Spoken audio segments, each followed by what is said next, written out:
Selamat datang di Krishna Bacot Bola. Tanggal 16 November kemarin adalah hari yang sangat menyedihkan bagi persepak bolaan Indonesia.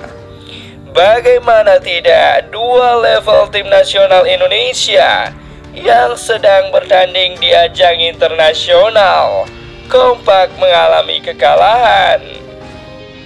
Diawali dengan pertandingan tim nasional U17 berhadapan dengan Maroko yang berakhir dengan tumbangnya skuad Garuda dengan skor 1-3. Lalu dilanjutkan dengan timnas senior asuhan Sintayong yang di luar dugaan tumbang 1-5 di Irak.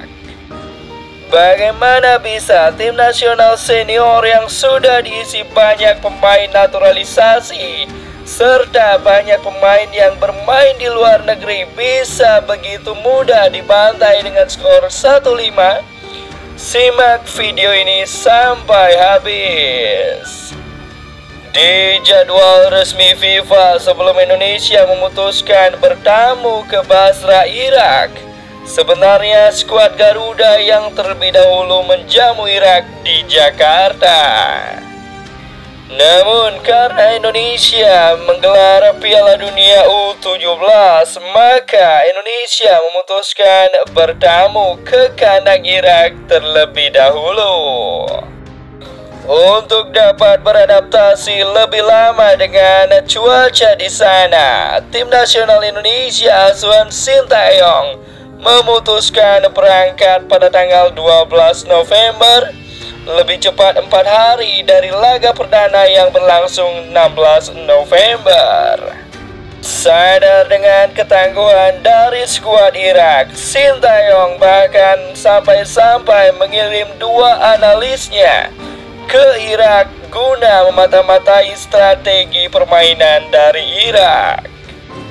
Berbekal informasi dari tim analis, Sintayong tentunya sudah menyiapkan strategi yang jitu untuk melawan Irak di Basra.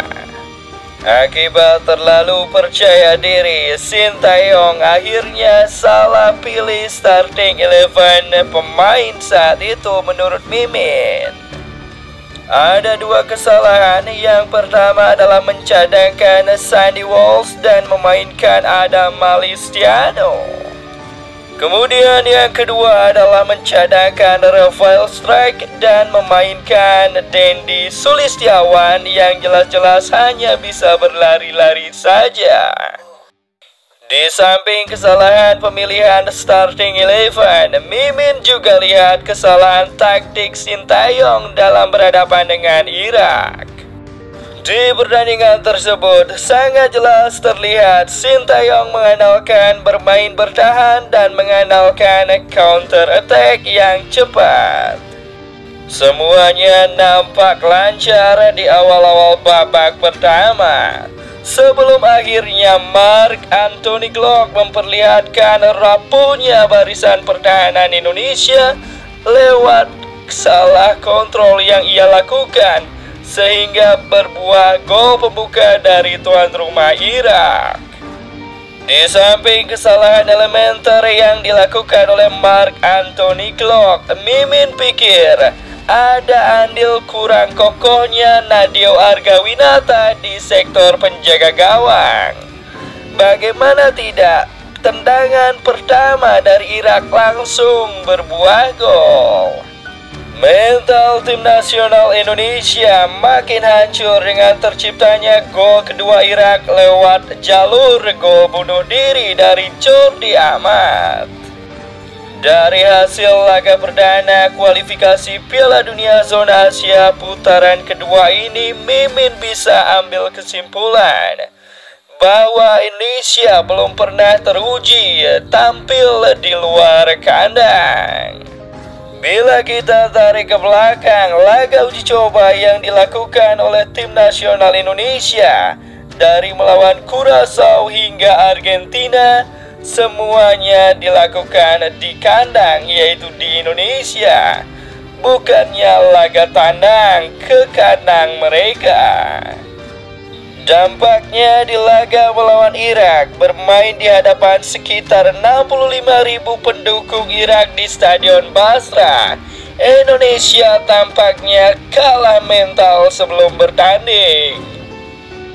Hal tersebut jelas terlihat dari kesalahan-kesalahan elementer yang tidak biasanya dilakukan oleh tim nasional Indonesia, termasuk dengan pemain-pemain naturalisasi kita. Usai laga, pelatih tim nasional senior Indonesia Sintayong beralasan tim nasional Indonesia tampil melempem karena perjalanan jauh dari Indonesia ke Irak. Menurut Mimin, alasan dari coach Sintayong tersebut terkesan membela diri. Bagaimana tidak, tim nasional Indonesia sudah bertolak ke Irak pada tanggal 12 November. Itu artinya ada waktu 4 hari ataupun 3 hari untuk proses adaptasi dan latihan. Melihat permainan tim nasional senior pada tanggal 16 November yang lalu, kita patut waspada karena tanggal 21 November kita harus bertandang ke kandang Filipina di Stadion Rizal Memorial. Memiliki rasa percaya diri sebelum bertanding sangat baik. Namun, jika terlalu percaya diri terkadang juga menjadi bumerang untuk kita sendiri. Begitupun saat berhadapan dengan Filipina nanti. Walaupun Filipina bukanlah sekuat Irak, tapi jangan menganggap remeh lawan.